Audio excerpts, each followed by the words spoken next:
guys, so I'm Alana Sapati and we are at Jacksonville Repticon right now. It's the end of the day. It's been a wonderful show and I wanted to take a little bit of time to introduce you to a longtime breeder, but recently back new into the game. So I wanted to let him introduce himself. Hi, I'm Matt Baronic from SaSobek Reptiles. Just moved to Florida late last year, so doing all the Florida shows down here. Most of the Repticons have been awesome. It's been really cool to work with them and come to all their shows. Nice.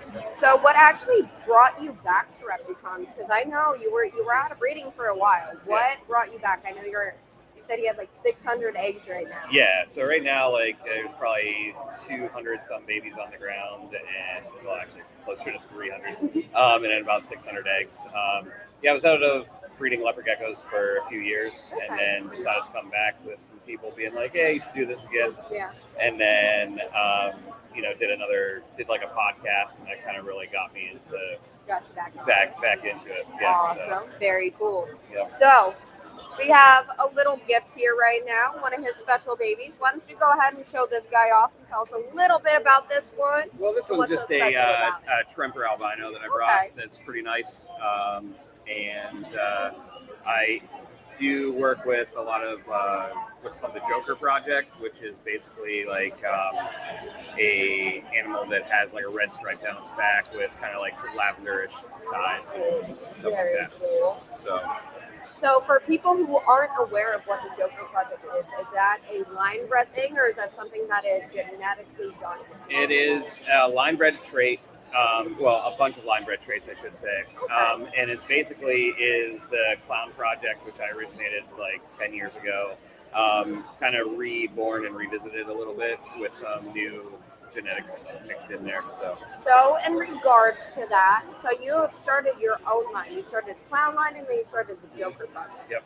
What inspired you, and what are the actual steps that you took to establish your own line for people who are maybe potentially interested in doing the same thing? There's always been a line breeding,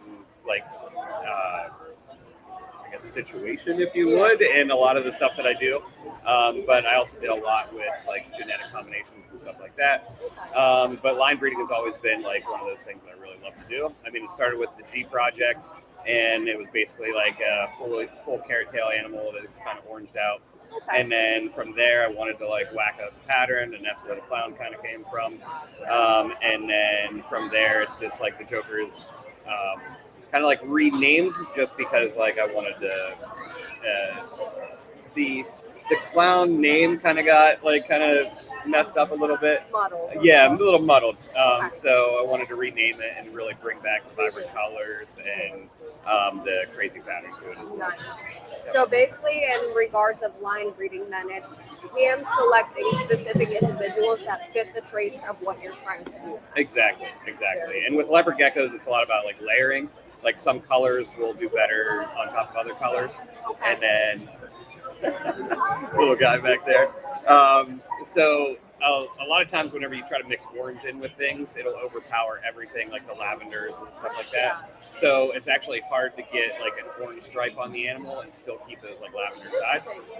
Yeah. I've done leopard geckos for people for a few years, and I didn't know that was actually how the orange or tangerine coloration worked on them. Yeah. So how long did it take you to establish that line then in order to actually whittle down what you were looking for your project? It takes a while, and you got to really selectively breed which males and females you want to use. My original Clown male that I kind of put back into production, he's the cornerstone of everything. It was basically a line of tangerine crossed into my G Project, crossed into a bold stripe that really made the look of it, and then it was just selectively breeding from there, basically. Very cool. So proof to you guys out there that if you take your time, you like animals, you can line breed them. You can make really, really cool stuff. How long have you been doing this, Matt? Professionally since 2007, so almost 20 years. Almost getting 20 years. Getting there, yeah. That's a good ways. That's a good amount of time. But for anyone out there, if you're looking for good leopard geckos, he's finally back in the game. You can find some really, really cool stuff with him.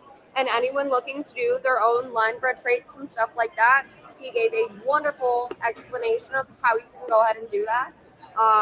We are at Jacksonville Repticon, and we would love to see you guys out more. Hope you have a great day. See you guys. Thanks, Matt. Yep.